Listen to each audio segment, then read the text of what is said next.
Bester, and this is episode 3. I cannot believe we've been doing this for 3 weeks already. Tonight, I have another very, very special guest that I'm going to introduce to you in a second. We've put a bit of a spin on things tonight, and instead of me interviewing somebody, we have Gary De Silva from the group Fathers for Justice, who's going to be interviewing me. So, without further ado, let's welcome Gary. Welcome, Gary. Hi, how are you? I'm fantastic, and how are you? Can't complain. Sorry. Try not to No work problem. and you try not to multitask. How's it, Candice? How you doing? Hello, everybody. So, Gary, do you want to introduce yourself? Okay, yeah, sorry. Okay, so Candice, thanks very much for the opportunity. Fathers for Justice effectively, in essence, campaigns for the right of children to have a joint, equal, shared relationship with both of their biological parents post divorce or separation. We actively campaign for both parents to mediate post divorce as opposed to litigation. So our motto is mediate, don't litigate. And we're effectively looking for proper ways for people to find healthy ways to move beyond the breakup of their relationship and not be in this constant state of fighting and litigation and waste of unnecessary money and time effectively. Okay, that's a really good start. And why is it that you're wanting to interview me? I'm very interested to know.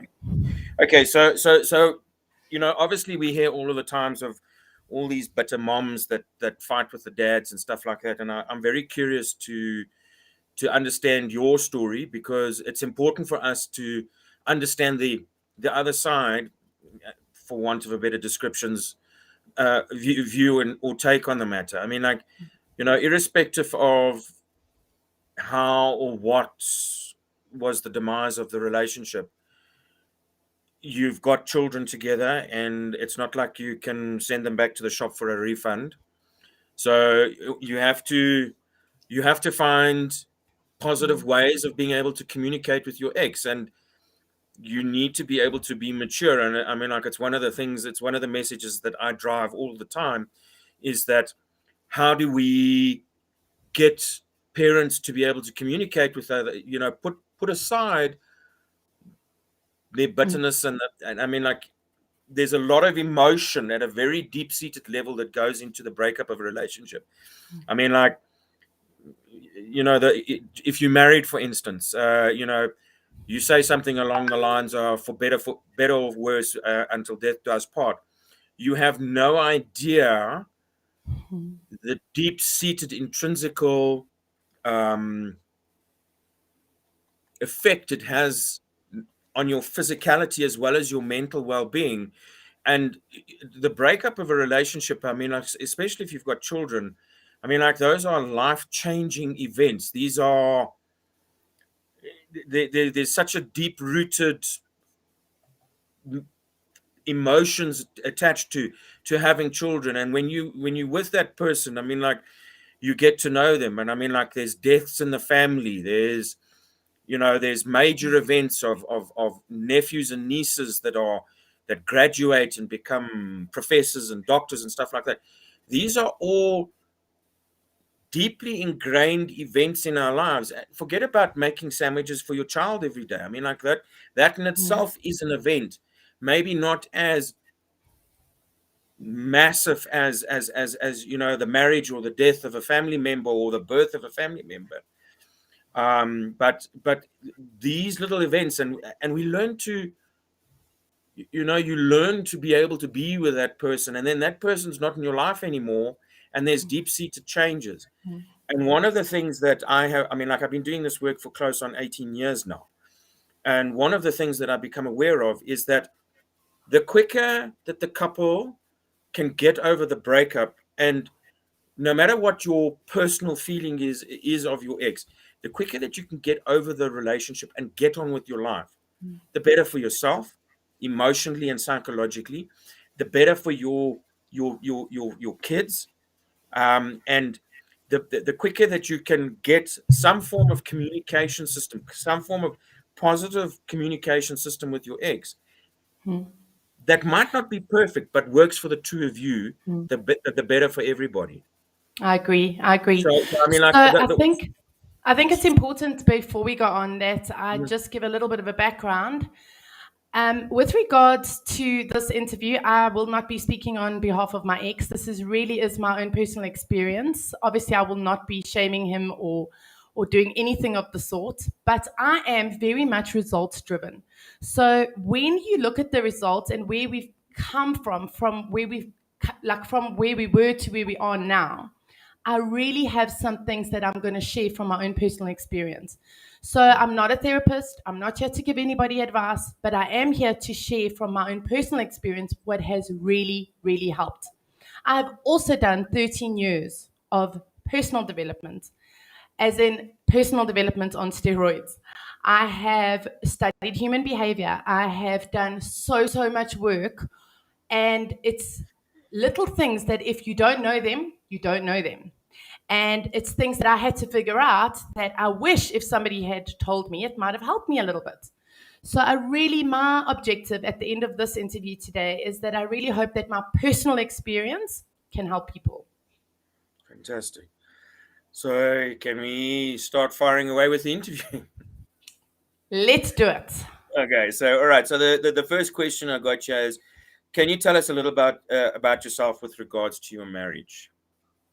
Absolutely. So we met when I was very young still. I was just newly 18 and we got married when I was 21. So it was a very young relationship, and then we were married for 17 years. So our relationship lasted 20 years. And in those 20 years together, we had 3 children. So I have a nearly 14-year-old in 2 days' time, a 10-year-old and a 6-year-old. So, yeah, so it has been a very long relationship and a long marriage and 3 children. Okay. Looking back, where do you think things started to change in your relationship? You know, it's such a difficult one, but if I had to pinpoint, because I've given this so much thought, if I had to pinpoint it, I would say that it was around the time when I started to look within myself properly. I went on a weekend and it was a very big awakening for me. It was what I called like my big awakening. And it was really, there was nothing that I could hide after that. So it was after that, it was soul searching, looking deep, what was working, what wasn't working. It was no more pretending. And that's where I think things, you couldn't pretend anymore. And I had to become more real with the situation as what it was. Yeah. Okay. All right. Okay, and this one is a biggie for me. Personal responsibility, taking accountability for your own self. So, how you take responsibility and accountability for your own life. So, how did you contribute to the failure of your relationship? So that's such an interesting one. And I'd like to break this up into 2 parts. So, first of all, I'd like to unpack the word failure. If we are looking at a marriage in that a successful marriage means we've been together for 55 years and longevity is the reason we feel we've had a successful marriage, then I think we are looking at things very, very wrongly. So I actually don't believe in the word failure. You'll see when I train the kiddies, when I train teachers, I say to them, there's no such thing as failure, only lessons. And Yeah. every single Okay. thing that we experience is Yeah. there to teach us something. So I really wish that we could change the mindsets of people to see, you know what is a successful marriage? A successful marriage is 2 people growing. A successful marriage is 2 people owning their stuff, looking within and willing to own their stuff. No more blaming, no more pointing fingers. Yeah. A successful marriage is good communication, being there for each other. But I think for me, the biggest part is to be able to be independent within a relationship. So when you say to me, where did I contribute? I will own this 100%. So some people don't even know about this term, but there's a something called codependency. Okay. And codependency is the need to be in a relationship, the need to fix people, the need to make sure that everybody else is okay. And it actually is a very deep seated I would like to even say it's got a 12-step program. It has support groups. It has a sponsor. So you can't have a healthy relationship when you are codependent. So that is the part I will own 150%. I am codependent. And when you start to look at relationships, you start to see that many people, if they don't even just have codependent traits, they are codependent. We don't know about it. It's something that's Yeah. quite. And when I found it, it was like, oh my goodness, now my life makes sense. It was almost like the missing piece of my puzzle. So codependence, it's basically like you've never dealt with your stuff, you've never looked in, you've always reflected, you've always pushed things. So when you finally find it and you start to look in, it really is a game changer. So that's totally the part that I will play. And I was a people pleaser through and through. So Yeah. I will do anything for anybody. I will, but to the At your expense of own myself. expense. Yeah. And with that comes resentment and all sorts of stuff, which is not healthy in a relationship. Absolutely. So that's, I would say. So the first part I'd say is definitely let's just relook at the word failure, because when you leave a relationship or when you know a relationship is over, if you are playing the tape in your head and if you are playing the story that is saying, I'm a failure, it's a failure, it's a failure, how does that feel in your body? Yeah. How do you show up? How do you show up for your children? You've got to shift that. You've got to shift that into, okay, this didn't work out. And what am I learning? What am I learning? How can I grow? How can I be better? Be very careful about the words you use on yourself, about yourself.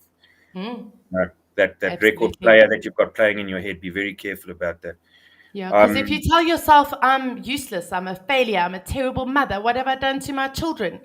Wow, that's emotional abuse on its own. You're abusing yourself emotionally. Yeah. And how can you get through a breakup when you are abusing yourself? No, absolutely. And the thing of you going and doing self-introspection, it scares a lot of people to go and look into the dark and see the dark side of themselves. And it takes a very strong person to be able to do that. It's not the easiest thing to go and look at the other side of who you are, acknowledge it and take responsibility for it. I think the other part is, it's a bit of an illusion when we're sitting on the side of unhappy and we're sitting on the side of going through divorce and going through the worst, probably one of the worst times in your whole entire life, and you're thinking to yourself, it's going to be so hard to look in. No, it's going to be harder not to look in. Exactly. You're not going to get the results that you want. It's just about taking the first step. So as soon as you say, you know what, I want to do something different, I can't handle this feeling in my body anymore. It's about taking that first step, and then the rest is actually a lot easier than what we think it is. Yeah, no, absolutely. So in essence, how did you handle the breakup of your marriage, your relationship? So I learned that it's okay not to be okay. I learned that I didn't need to do it on my own, and that I needed a support structure, and that I drew my very close friends, closer to me. I learned that it's okay to just really be sad and to cry.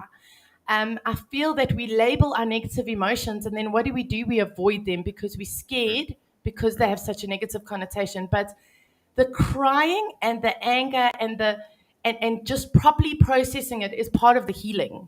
In the beginning, I would cry and then stop myself and cry and stop myself. And then eventually I was like, you know what? I'm just going to feel it. And the funniest thing is the more you properly allow yourself to feel the hurt and the proper emotions, the tears and whatever comes with it. Yeah, acknowledge them. Better you feel, the better you feel. We've also been raised with don't cry, big girls don't cry, big boys don't cry. And it's been seen as a weakness, where in actual fact, I think it's really brave and strong to feel your emotions. No, absolutely. And I mean, if you don't acknowledge your emotions, you're just prolonging the healing process effectively. Exactly that. And your kids, how did they handle the breakup of your marriage? How did they? It was really hard for them in the beginning. To have a mom that's not coping, to have a dad that's not coping, and then I believe that the eldest generally tries to take on, I need to be the caretaker and I need to look Yes. after. Yeah. So it's a lot of stuff that they had to deal with. But ultimately, I think that, again, every single thing that we experience and the more difficult, I always believe comes with strength and comes with Okay. blessings. So when I look at my children now and I look at how far they've come and how strong they are and I mean, when I have people over, they comment on them and they say to me, there's something about your kids. And I'm thinking it's because life hasn't been that easy for them. So No. we need to allow life to be hard, but then also to know that it's making them stronger, and as much as what we possibly can to just love them through the process. Yeah, love them and support them. Mm. One of the things, Candice, is that if I can point out, is one of the things that parents need to be very, very careful is about the kids stepping in and taking over being the parent. Mm-hmm. It's such a dangerous ground for Mm. kids to be playing on. And you know, Gary, they're only going to Mm. do that if the parents are not okay. And that is why this interview is so important because the Absolutely. parents need to support themselves. We need Mm. to, and that was the biggest shift I made was I needed to stop making it about my ex. I needed to even stop making it about my kids. Yes. And I needed to make it only about me. And as much as Mm. what that might sound selfish, my Mm. kids weren't going to be okay until I was okay. You've hit it on the head. You've hit it on the head. Okay. What support did you and your ex offer to your children in the initial part of the breakup? So when the wheels started to come off and we noticed some big behavioral changes, we did get them into therapy. Mm-hmm. Although and then we had a really good psychologist that was working with them one on one. But I must say Okay. that wasn't the biggest thing that really helped them at the end of the day. Mm. I think the biggest thing was for us to deal with our stuff and not put our stuff on our children, and for us to be that person. And remember, in the beginning, I have to tell you, in the beginning, we weren't friends. Yeah. In the beginning, and this is where I have to say, do you know that in New Zealand you have to be, I think I might be wrong, I might stand to be corrected, but I think you Okay. have to be separated for a year or two before you're allowed to file for divorce. I And think in you're the correct. initial, I thought that was crazy, but now when I look at No. it, I'm like, I understand that because your emotions are so high when you break up that Mm. you're not going to get the result that you want from your divorce while you are so emotionally charged. No, absolutely. So to me, if I could give anybody advice, actually somebody gave me this advice. A friend of mine, she said to me, stop the divorce. Don't go to another lawyer. Do not do anything Mm. until you've calmed down, both of you. Yes. Give it months if it has to take 6 months, if it has to take 8 months. Yeah. It doesn't matter. Right now, Mm. you're not going to accomplish anything when you're both in this terrible state. That works when the two of you are emotionally mature. Unfortunately. I think people Yeah. just haven't been shown how. I think it's that we just it's Yes. almost like we think it's the only option. We Yeah. And think and that there's the only way is to fight, and we think that we protect. correct. We think that we've got the thing that I see parents saying all the time is, I have the best interests of my kids at heart. I am going to fight this because it's my job as a mother. It's my job as a father. I need to Mm. protect my children. Yeah. That's a very old way of thinking. That's a Yeah. very, very old way of thinking, and you're doing more damage than anything else. Yeah. And I'm Again, I use this saying almost in every single one of my interviews and mm. podcasts. Mm. Albert Einstein says the definition of insanity is Yeah, doing the yes, same yeah. thing again and again and expecting a Mm. different result. If Yeah. we want a different result, we have to do something differently. Correct. And you know it's impossible for one person to fight with themselves. Yeah, no, you can't. I mean, well, I use a different analogy. Is you in order to play a game with somebody, the other person has got to participate. Exactly. And somebody taught this to me once, and it was a great analogy. And it was, Mm. you can't, somebody's got to step out of the chess game. And when you Yes. step out of the chess game, who's going to make the next move? Nobody can make the next move. No, exactly. However, it's that tit for tat. It's that I'm going to send this and then I'm going to do the equal. And that, I'm telling you now, it doesn't work. And I mean, like, if I mean, like, the thing is that the thing around the litigation is that everybody there's this Hollywood hype. I'm going to run to my lawyer, and Daddy's going to walk away with nothing. Mommy's not going to get another dime out of me, and the war is on. Mm-hmm. And all it's doing is it's destroying your financial. Mm-hmm. I mean, what little finances, if you have a look at the costs, that the costs of litigation are stupid. And there's this Hollywood hype of, oh, no, I'm going to go and run to the lawyer and you're going to get nothing and you're never going to see the kids again. And it's like, guess what? If your lawyer is promising you that, I can tell you mommy's lawyer is promising her that plus. And the only people that end up losing at the end of the day is first and foremost is your kids and you. You know, so yeah, it's just no. Yeah. The other thing that you mentioned, Candice, is that the thing around giving it time. If you're dealing with, if the two of you are mature enough to do that, when you know. This is the part that I wanted to interrupt you. Sorry, my parents always said don't interrupt. So I think it's a very important thing for you to know that So the time thing is really for you to calm down. Okay, Correct. That's the first thing. I get that. However, I have been speaking a lot to, I mean, it's been 2.5 years since my husband and I split up. And I speak to dads a lot through you and through, I've got friends that are single dads. And then I speak to moms as well. And if I can just say this from my point of view, and again, I'm not giving advice. This is just totally my perspective. I'm not saying that I'm even right on this. Yeah. But as a mother, when you look at your relationship with your ex, you cannot possibly think that that is going to be the same relationship that he is going to have with his children. So if you were in an emotionally abusive relationship, or if you were in a physically abusive relationship, you are now protecting your children from their father. But it's not the same relationship.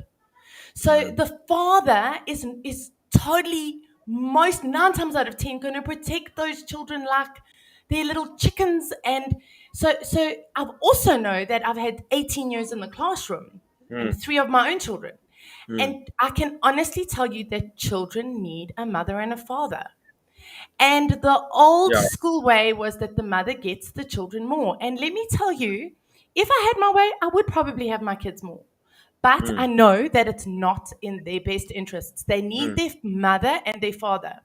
And also to relook at things, to go, you know what?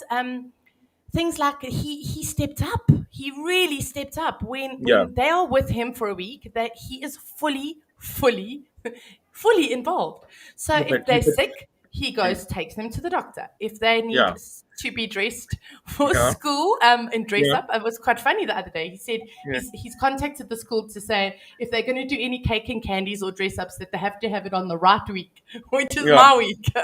So the reality is just allow. It's almost like the moms don't even allow it. They don't even allow the dad to step up because they've made up their mind that they're a crap dad and that they're not going to be able to step up when they haven't even been given a chance to prove themselves. And you know what, Candice, I mean, like you giving your ex the space to literally man up and dad up and look at the, you know, I mean, like look at his reaction to how it is. And you know what? If I have to do so, and it's not about have to do it. It's if I'm doing something for the right reasons, guess what? I'll do it naturally. But if I'm constantly being put down, not allowed to do it, guess what? My reaction can only be negative.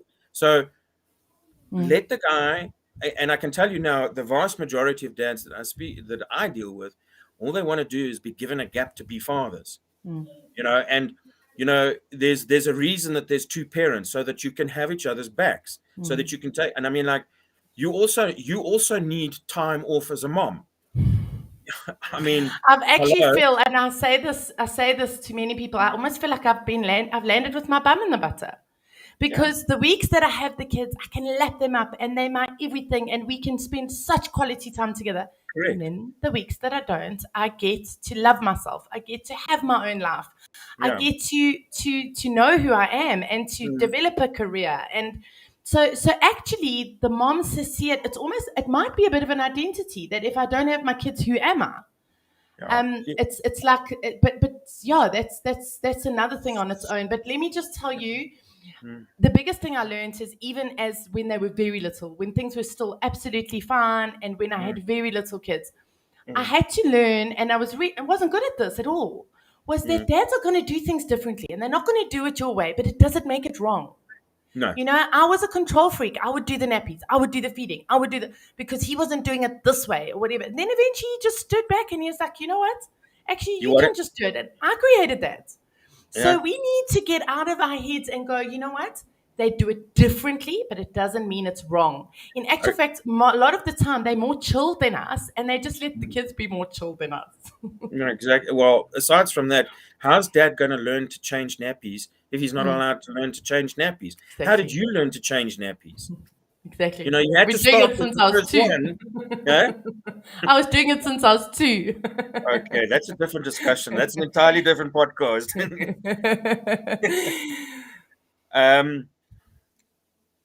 I was going to say something. Yes. It's gone out of my head now.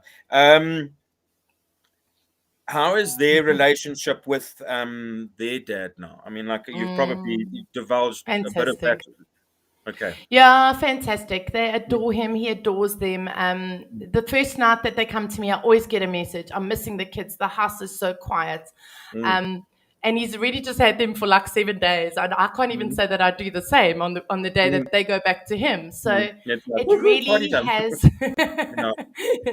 it really has given them their father, and they are very, very close. Okay. Oh, well, that's fantastic. And the biggie, what is your relationship now with your ex? So we're friends, you know, nothing, we communicate purely about the children, but there's no fighting and there's no ugliness. What stands out for me is how happy the kids are to just like to detach from me. And you'd think, especially my 6-year-old, like you'd think that because mommy, I'm only going to see you once a week, the day that they need to go back, that he would be clingy and stuff. But there's absolutely nothing with that. So we communicate easily. There's no such thing as you will communicate through my lawyer. We WhatsApp or we whatever that looks like. We pick up the phone. We phone each other. Yeah. And I know that if there's a problem, he will help me, and vice versa. And if he's forgotten to do something, I'll quickly go do it. Or if he forgot whatever, we do. We support each other because ultimately it's the kids' best interests. So you basically, as parents, are a support structure for each other to raise your kids. Okay. But having said that, it wasn't always like that. But I do need to tell you this. But I need to tell you, I think probably the biggest secret, and if I had to say to you, okay, we've spoken about a lot of things, but the one biggest gift that I gave to myself was to fully deal with my resentment, because you are justified in your resentment. So you have every single right in that moment to feel as angry and bitter and pissed off and fighting in because they've done this and they've done this and they've done this and they've taken this and they've done this. So if you had to write a list and you had to stand back and look at it logically, you probably have a really good reason to be resentful. And then there's a beautiful quote which says, the definition of resentment is it's exactly like drinking poison and waiting for the other person to die. So the only person that you are killing through your resentment is you. It's got nothing to do with the other person. So when you do something you think you're punishing them, you're punishing yourself. When you do something to get back at them, you're getting back at yourself.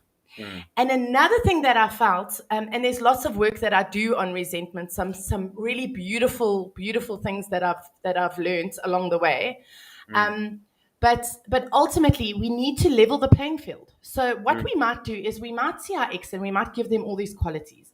So we might say they're a narcissist and they do this and they do this and they do this. Okay, so they're mean and they're unkind and they're unthoughtful. But there's something about us as humans that we don't see any of the negative qualities in ourselves.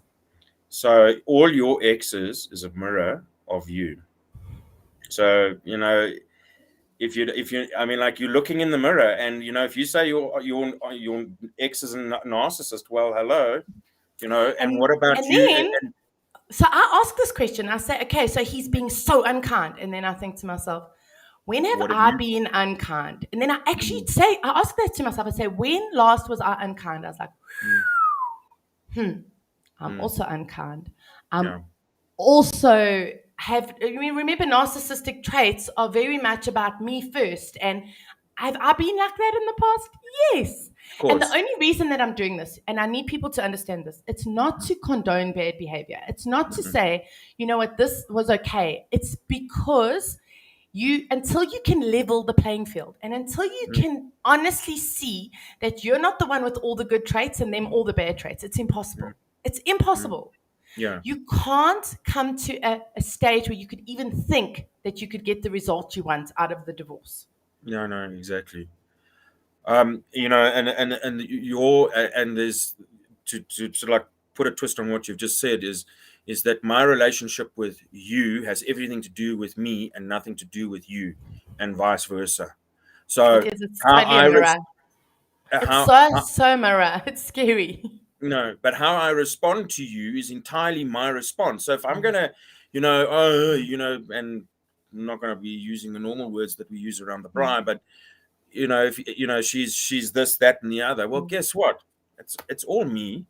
And the only thing that you can do is you just point the fingers at yourself and say, okay, how am I contributing to this? How am I a narcissist? And guess what? We all display at various times in our lives narcissism. Yes, there are true narcissists, okay, and they're a small percentage of the population, but the vast majority of us display narcissistic traits to in varying degrees, and it's a protective mechanism in actual fact. So you can either continue being a narcissist or you can get over yourself. And also, what I found is very helpful is to ask people, you know what? So, what you're doing now, is it working? And then they'll be like, no. So, tell me about your life. And they're like, it's a constant fight. And then I really like them to lay it out. How do you wake up in the morning? How do you go to bed at night? How do you feel during the day? How often do you see your children? How much do you hate your ex? And I really like to paint the picture to be really ugly because that's the reality. That's their reality right now. Yeah.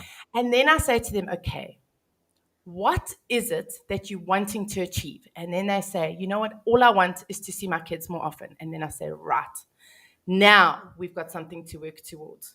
So what is in your control? Is your ex in your control? Nope. No. Are the lawyers in your control? Are the amount of lawyers' letters that come to you? No. Nope. But what is fully in your control is for you to look inward. And let me tell you, Gary, if there's one thing that I've learned, it is when you work on yourself, it's called an alchemy. It's a universal shift. So I've done work with people before where they haven't spoken to their fathers in years. And at the end of the resentment, and we've worked through all the stuff, I've said to them, don't be surprised if your father reaches out to you from nowhere. Like, you don't even have to go and reach out to them, but because you've shifted, the other stuff's going to shift. And literally, as this person was walking out of my rooms, they said, Holy, and turned the phone to me and said, my father's phoning. For 20 years, he hadn't spoken to his father.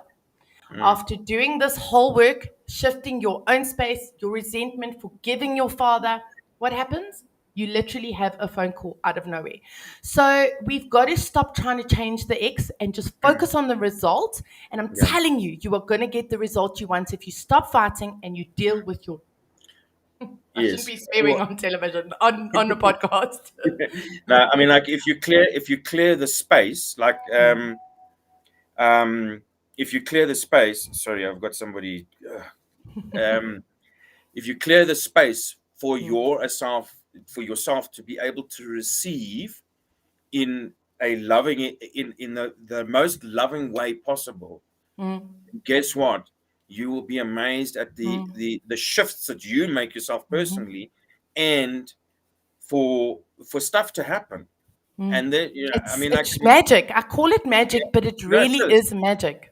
Yeah. And Byron Katie, one of my very, very favorites. I'm sure that people who watch this every week think, for goodness sake, Candace, do you have to mention her name every single week? But she wrote a book which is called Loving What Is. And she speaks about three types of business. She says, your business, others' business, and God's business. So she says we need to stop spending time in God's business. Now, God's business is hurricanes, COVID-19. How much time do we spend trying to control that, which is completely out of our control? We need to stop spending our time in other people's business because we are not in control of that. Yeah. And what are we doing? We're trying to control something we can't, which is just totally useless. Sorry, I just want to interrupt you. I've got some lovely, I've got a question here. Would you say you were highly conflicted in the beginning? Sorry, I just want to see this first. Oh, yeah. So I would say that it's from, I'm just battling to see the messages properly. So Nimrod it's Gula. Nimrod. Yeah. Mm. So I would say that what did help was that I had already been working on myself for quite a few years. So I knew how to notice my triggers and to calm myself down, which really did help. However, we couldn't communicate. We could not communicate. We would purely say, there's the clothes, there's the medicine. We kept it down to what we had to say, and the less we could say was better, because there was Correct. still so much anger and bitterness. So And it's definitely we probably were conflicted. it was probably the wisest thing to do. Just keep it to that, and it might take, I don't know, like the time, you know. So I mean, how long you need it, you don't know. But that this fighting thing, it's not working. And again, we need to do it something different to get a different result. Okay. Do you want to I answer think that we one pretty from much, yeah. from I Stuart? think it's. Oh, can you just read it to me? I'm not seeing it on here. How did you and your ex get to co-parent? So I think a big plus for my children, Stuart, was the fact that I had been a teacher for many, many years, and I'd seen that the children who were thriving were the children who had a mom and a dad, and it did not have to be in the same house. No. So the children, literally, the children who I knew they were going to be a week with their mom, that week I would communicate with the mom mostly, and that week that I'd communicate with the dad. Those children were so okay. They were just so okay. They were socially okay. They were emotionally okay. They did academically well. They were really just very strong human beings. And it was because they had both parents. The other thing that I had in my favor, Stuart, I have to say, is right from the word go, my ex said, always believe that whatever Candace says around the children, I'm not going to argue because she's the teacher. So that really did help a lot, because he knew that I had the knowledge and the training and whatever that is. So I'm really hoping that there's going to be moms on this call tonight where they're going to say, you know what, Candace, she's a mom, she's in that position, she's got the experience, she knows the kids. Maybe I need to look at this a little bit different. And there's another comment. Can you read it for me? Okay, so this is from Ravi Padiachi. He's from KZN. Did you and the ex go for mediation to get in this place now? We were so lucky we didn't. And the only thing I can say is that we just left it for a long time to calm down. And I just kept doing my own personal work on myself. So then we could come to a place of agreement. But right from the beginning, I did actually want the kids more often. I said to him, I would like them like normal moms. When you get divorced, I would like them every Wednesday. You can have them every Wednesday, every second weekend. And he would not have it. He would not have it. He was like, no, there's absolutely no way. So in the beginning, a whole week for me was really hard. So we did like 2 days, 3 days, 3 days, until we got used to the whole thing. Yes. So basically,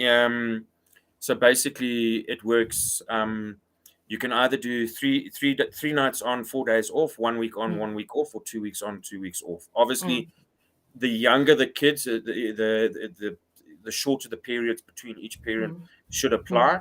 You've just got to find what works for you. But I really do think that in the long run, that's that half. If it works out to be about half, that it's at least in the best. No, absolutely. And you know, the other thing is that parents need to also realize is that children have their own lives as well. So, you know, they think that, I don't know, but the kid's going to be with me for the whole week. But they also need to go to nursery school, and they've got rugby and soccer and exactly. And they have their own friends, and they've got projects to do and homework. So you need to be the parent, and you know, and obviously you're going to be doing stuff. So they're going to be doing stuff in your environment, and you've got to support them. But I mean, like the quicker that you allow for the rhythm to begin, the quicker the family can get on with living. Exactly. My children are being so naughty right now. Can you stop What are they up to? They are busy trying to be clowns to make me laugh because I've told them they're not allowed to be on the Wi-Fi until I'm done. So they're like, "Come on, mom, go away." Okay. So Stuart says here, when a dad leaves the house, is there an understanding of how dad feels about leaving his children? Stuart, that is a phenomenal question, and I'm going to answer that in the very best way possible. I want us to stop putting our stuff on our children because that is what causes codependent children. I mean, adults. Our Mm. children don't need to know how you're feeling. They've got their own feelings to deal with. Yeah. We as adults need to deal with our shit, and we Mm. need to not have, we need to not put this stuff on our children. You know, ultimately, Mm. children are so intuitive. They know how And much you love them. yeah. They know if you're not coping. You don't even have to say anything. You Yeah. can just be a certain way and they'll go, oh, something's up. So we need to spend time with them, just telling them we love them, we love them, we love them, we love them. And then when we're not with them, they know it. They know it. It Mm. doesn't mean that when we leave them that they think we love them any less. Yeah. So I mean, like, they just need to be able to know that they can get back to you and to be able to communicate with you, and that this is the way it is, and it's and because the you and your ex are behaving in a mature adult manner and being proper parents, Mm, they just get on with life. I mean, mm, if mommy and daddy have created a safe environment, mm, hello, mm, mm. the kids are just going Exactly. to get on, and they're just Mm. going to be kids, and they're going to be irritating mommy while she's trying to do an important podcast. So I've always said I'll put my children first. So if they come in, I've got to give them their attention. And you see, you give them a bit of attention and then they leave you. yeah. There's another question that says lawyers cost lots of money. What is your understanding to sort this out for the best interests of the children? So if I tell you how much we've spent on lawyers, you're going to laugh because when I started to see that it was going to cost a lot, I knew I couldn't afford it. So I just stopped fighting completely. There was nothing that they could do to me. You Hello. can't draw blood from a stone. So they could say to me, Candice, you've got to pay 50,000 Rand in lawyers' fees. And I'm going to go, no, I won't. So No. actually, we've gotten an online divorce, which is, I think it was cost us 1,050 Rand. Mm. So the only reason that it costs lots of money is because there's fighting. So when the fighting stops, there's no more money. There's no more lawyers' fees. There's no more any of that that's going on. Yeah. I mean, like the divorce industry alone is valued at anything between 7.2 billion and 35 billion rand per year in South Africa. Mm-hmm. I would rather spend that money on emotional stability coaching, like resentment processes, whatever that looks like, and then you will get a better result through your Yeah. divorce. But we need to stop the fighting and work on our own stuff. And it comes up every week when I interview teachers. Mm. Don't worry about the kids, deal with your own stuff. When I interview principals, don't worry about the kids, deal with your own stuff. When I interview fathers, mothers, deal with your own stuff, and the other Mm. stuff just works itself out. No, 100%. Where are we? I think we're done. I think those are most of the questions. I think that you have a very, very powerful communication clearing process. Okay. But I think that the people need to come to you. And Mm. so when we post this podcast tomorrow, we're going to put a link. Okay. It really is. I don't know if you want to just tell them the value of the process. Okay, so first things first, I've done the video, so I can send you the link with that. I have put the process in the description of the video, and effectively what the clearing does, it's a voluntary process, and it allows for you to create a safe space for you as a couple to be able to communicate with one another. And it allows for it creates an exceptionally safe space for the children to be able to learn it. The children are very, very clever, and they work the process out very, very quickly. So they will come and tell you stuff because what goes on in the clearing stays in the clearing. And if you break that process, if you break that trust with your children, there's the damage. the likelihood of you being able to recover that is not a very good one. You can use You know this what I'm going to process. say? You can recover from anything. Yeah, But well, I do yeah. believe, because we chatted about it, so I do believe that it is a very good tool that you can use to communicate better. And if people are wanting to, then they must absolutely click on the link. Yeah, no, 100%. And what you've told me is, Stuart, what are you going on about? Would you like He's a Fathers he's for Justice hoodie? he's giving you clothing. Apparently, you don't have enough clothing or something. I don't know. You know what? I would love a Fathers for Justice hoodie. Thank you, Okay, Stuart. we'll I arrange it. think it's a medium. Thank you. That'll be great. Okay, I thought it was small. Oh, you can be my best friend forever. Yeah. Okay, awesome. But Um. thank you. I think that this has really been valuable. mm, And I think, yeah, if we can just do something very, very differently and stop blaming and stop shaming and stop pointing, like that whole Yeah. thing of when you're pointing your finger, there's three fingers pointing back at you. And So until take you that. deal with your own stuff, you can't. That's if that's all that people take from this, So then you've take done that a lot. hand, that finger that you're pointing, turn it around and point all of them at yourself. And you literally need to go and stand in the mirror and say, Mm, how am I responsible and how am I mm. accountable? There's And one more thing. It's yes, just come to me, and I have to say it before we go. yes, what? We have never been raised with the concept of loving ourselves, like truly loving ourselves. So we are these empty, depleted souls who feel so horrible about ourselves, who berate Mm, ourselves, who speak badly to ourselves, who don't mm, spend time taking care of ourselves. mm, And that is honestly the worst space to be in emotionally. And yeah, until I started to understand what self love truly was, and until I correct. started to truly spend time loving myself, I Mm, couldn't feel any better.